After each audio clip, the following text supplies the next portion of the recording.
e não queria admitir que alguém pudesse criticá-lo.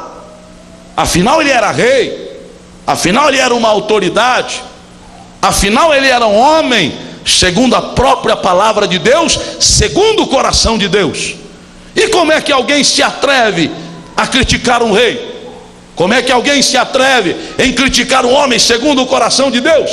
E Davi disse: eu não aceito essas críticas, e é por isso que eu estou orando a Deus para que o Senhor aniquile aqueles que estão me criticando. Escute uma coisa: crítica nem sempre representa falta de amor ou de respeito.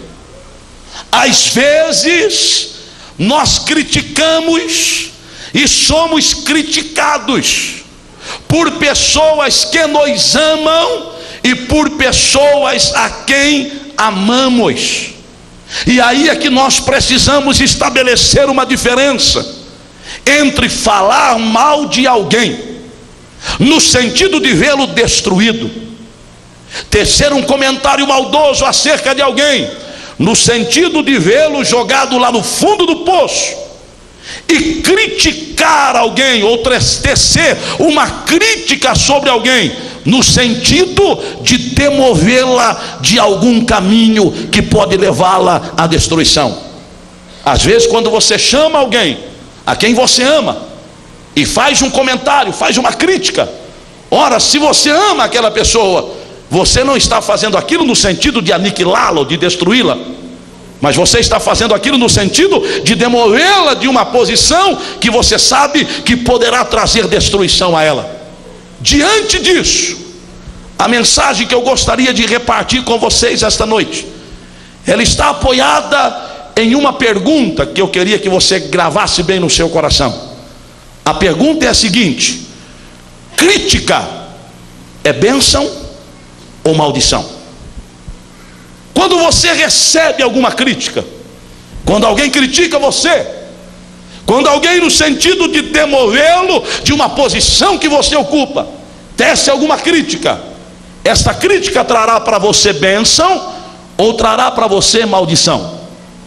Talvez você não saiba responder agora, mas se você me ouvir pelos próximos 30 minutos, eu tenho certeza que você vai encontrar a resposta para esta pergunta.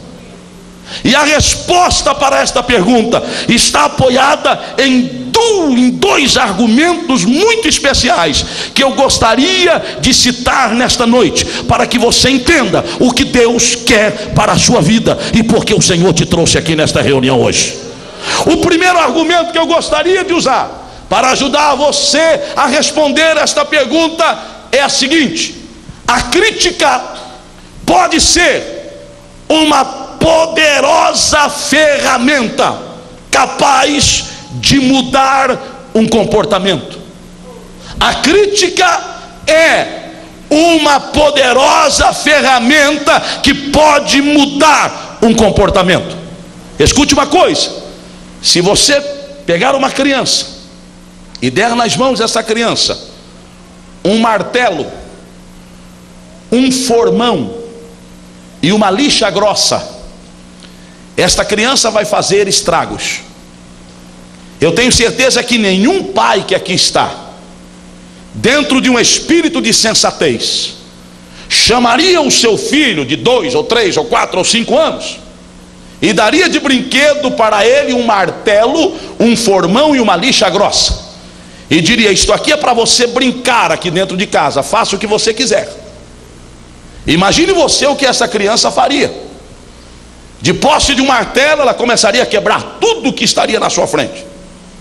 Com um formão nas suas mãos, ela ia furando as paredes, as madeiras, e com uma lixa, certamente ela tentaria dar uma cor nova à sua casa. Talvez você diga: pastor Adilson, o senhor está falando de uma criança, então deixa eu ser um pouco mais enfático e mais ousado. Não precisa colocar tudo isso nas mãos de uma criança, mas coloque nas mãos daquele que não tem habilidade para trabalhar com essas ferramentas. Coloque nas mãos de alguém que não tem habilidade para trabalhar com martelo e dê para ele uma madeira bem dura e diga: pregue todos esses pregos nesta madeira. ele vai conseguir arrancar algumas unhas dos dedos, vai conseguir entortar uma grande quantidade de pregos e não vai conseguir executar o trabalho que você pediu que ele executasse. Dê a uma pessoa, nós temos profissionais de diversas áreas aqui da construção, quer seja ela de marcenaria, de carpintaria, de pedreiro, de pintor, de eletricista. Imagine você dar uma lixa grossa na mão de uma pessoa que não tem habilidade com ela. E quando você acaba de maciar uma parede, passar a massa na parede, você diz: meu amigo, passe aqui esta lixa. Ele vai destruir tudo aquilo que você fez.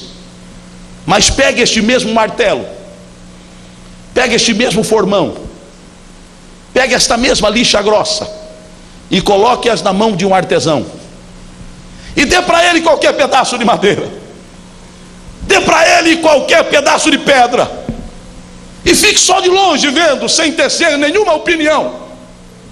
Você vai ver que em pouco tempo aquela madeira, aquela pedra começa a se transformar em um objeto de arte.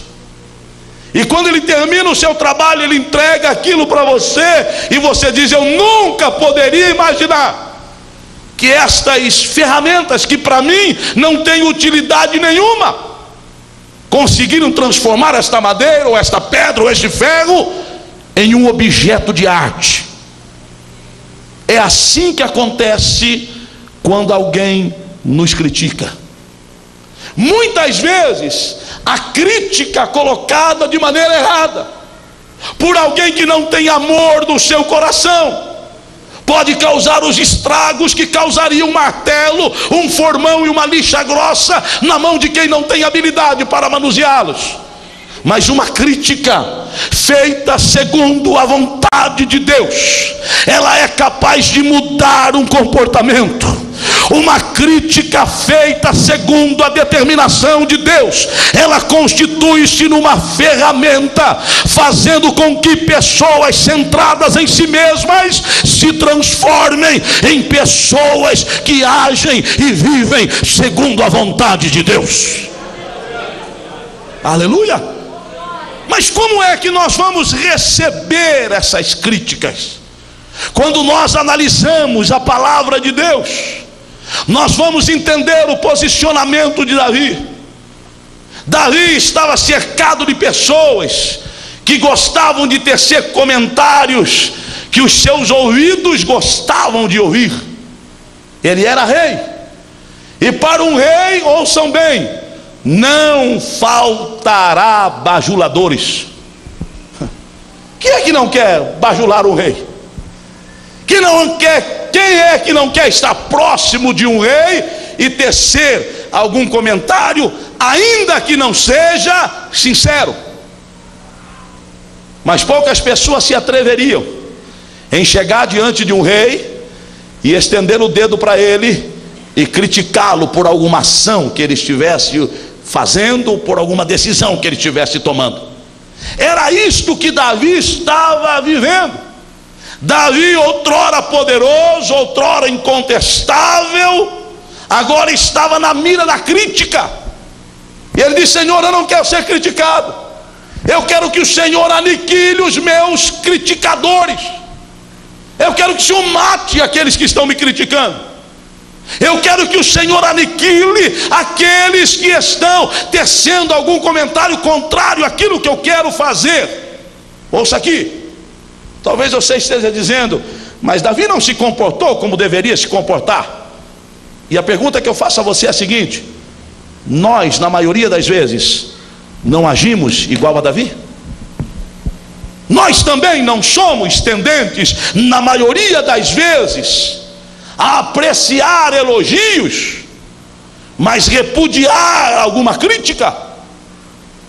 A Bíblia é muito clara, a palavra de Deus é muito clara com relação a isso. Quando você abre a sua Bíblia lá no livro dos Provérbios, capítulo 28, verso 23, você encontra um verso que diz o seguinte: o que repreende o homem achará depois mais favor do que aquele que lisonjeia com a língua. Mas eu acho interessante que o escritor aos Provérbios diz: achará mais favor depois. Sabe o que ele estava querendo dizer? No momento em que você critica, você não é bem recebido. No momento em que